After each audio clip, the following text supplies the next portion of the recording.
today, who comes to us all the way from Del Rey, Florida, Colonel John Boyd. Thank you. Before we start, I want to ask a couple questions. Item one, how many people here have do you have the handout? No handout? Somebody, I know some of you people should have handouts. Okay, for the ones that don't have it, of course we can't get it out now, you might want to get it later on. And the reason why I say this, because in the handout, for the people that have it, there are two basic items in there.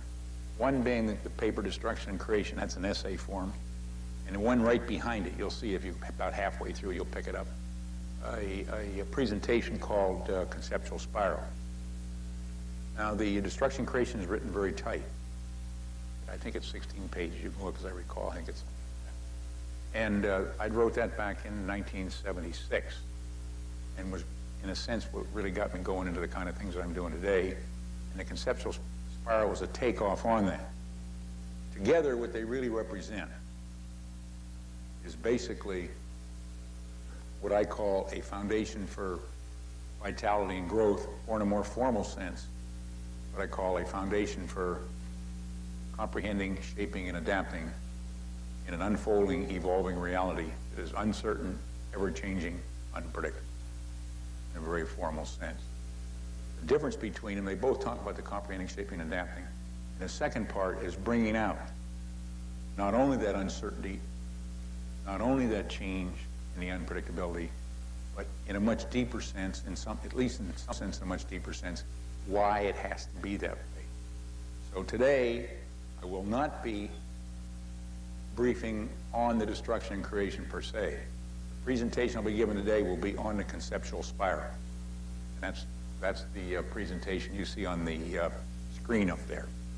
So that's what we'll be going through. Before that, though, in order to get a sort of a feel for how you people are, except for the ones that have heard, I see some familiar faces here, except for the ones that have heard the presentation before, I'm going to ask a few questions. Would you raise your hand? So the first question I'm going to ask is, how many people here are familiar with Isaac Newton, or have heard about him, or read about him? Well, I see almost all hands go up, and that's not too surprising. How many people here have heard of Albert Einstein? Certainly have. That's another famous name. How many people here, I'm going to go into a different area now. How many people here have heard of Clausewitz? I'd be very surprised if you all hadn't heard or read about Clausewitz. And another one then, what about Sun Tzu? You should all probably heard of Sun Tzu. Now we'll switch gears, so I looked in that area. How many people here have heard of Werner Heisenberg? A few hands, but notice, there's many, very small minority. Now I'm going to take it down to even a smaller minority. Remember, the ones that have heard the presentation before, I don't want to see your hand. How many people here have heard of Kurt Gödel? Kurt Gödel. Hardly anybody kind of back. It gets even smaller. Okay? Now I'm going to shift into a new area. I'll explain why I'm doing this in just a minute. Obviously, I'm doing this for a reason. Next two people I want to ask, how many people here have heard of Taiichi Ohno? Talking about production and manufacturing. Taiichi Ohno. Okay, I'll flip-flop it the other way. How many people here have heard of Henry Ford? Everybody. But nobody's heard of Taiichi Ohno. I don't see any hands. How many people here have heard of Shigeo Shingo? No hand. Well, they've done some phenomenal work. Has a big impact today. You don't even know about it. Isn't that interesting? Henry Ford was quite a ways back. The point that I'm making, these other people you haven't heard about have had a very major impact upon the way we do business in this sense. I'm not talking about business in a business sense only, but also in science, engineering, philosophy, and other areas too. But we're going to talk about that today. That's what we're going to get into. I'm going to acquaint you with some people you haven't heard about and show you the impact. It's very important, and particularly for you people who are going to be in space cast. Because I don't think Clausewitz is going to help you too much here.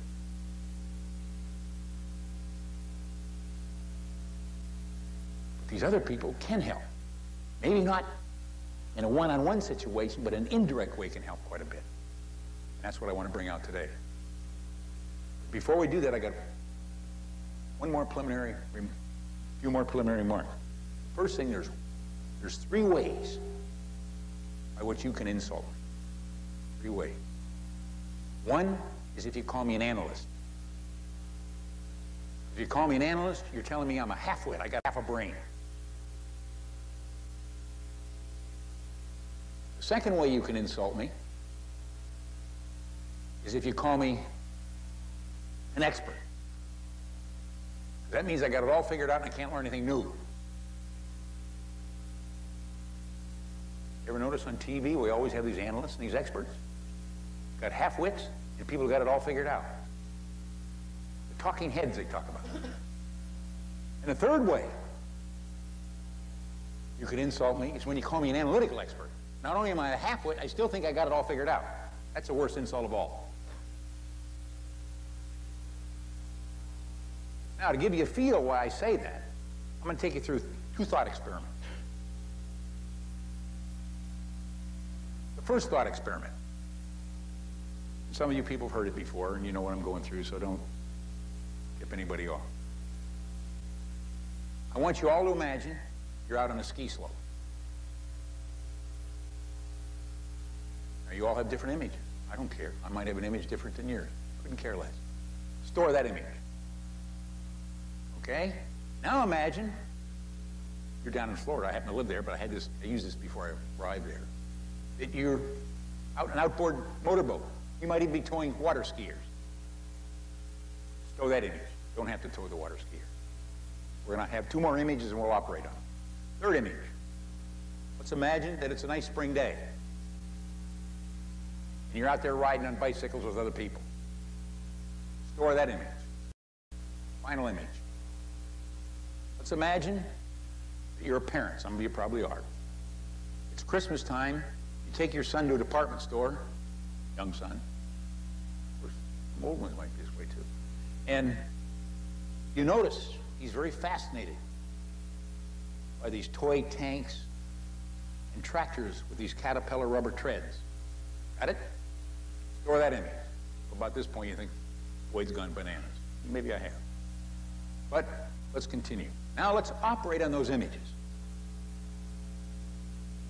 Let's go to the first image. Let's highlight the skis and subdue everything else. Hang on to the skis and subdue everything else. Second image. Let's highlight the outboard motor and subdue everything else. Third image. Let's lift off the handlebars off the bicycles. We'll hang on to those, subdue everything else. Final image. We'll highlight the rubber treads, hang on to those, and subdue everything else. Now let's tote it up. We got skis, we got outboard motor, we got handlebars, we got rubber treads. For those that haven't done it. Glue those together. What do you have, anybody? Precisely. But it wasn't there. Now you got it. Isn't that amazing? Got a different domain. So let's examine what we did. Let's examine what we did there. So out of the first image, we took a feature. In this case, happened to be the skis. In the second image, we took out a feature. In this case, in every image, we took out only one feature. Doesn't mean you have to do that, but we did that. When you go from a whole down to a parts, what do we call that? Analysis. You go from a whole to its part, that's called analysis. Then what did we do? So we did analysis, in this particular case, 4 times. What's analyses, plural. Okay, then what did we do? In our mind's eye, we glued it all together and rendered the snowmobile. Some people call it ski-mobile. Either one's all right. We rendered that. What kind of a process do you call that? Anybody? That's right. We did synthesis. But if we didn't do the synthesis, there's no snowmobile.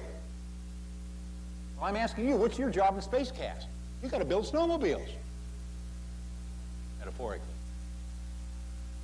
You're going to have to look at different domains, pull this out, pull this out, pull this out, glue things together and do it in some kind of a compressed form so even the generals can understand it.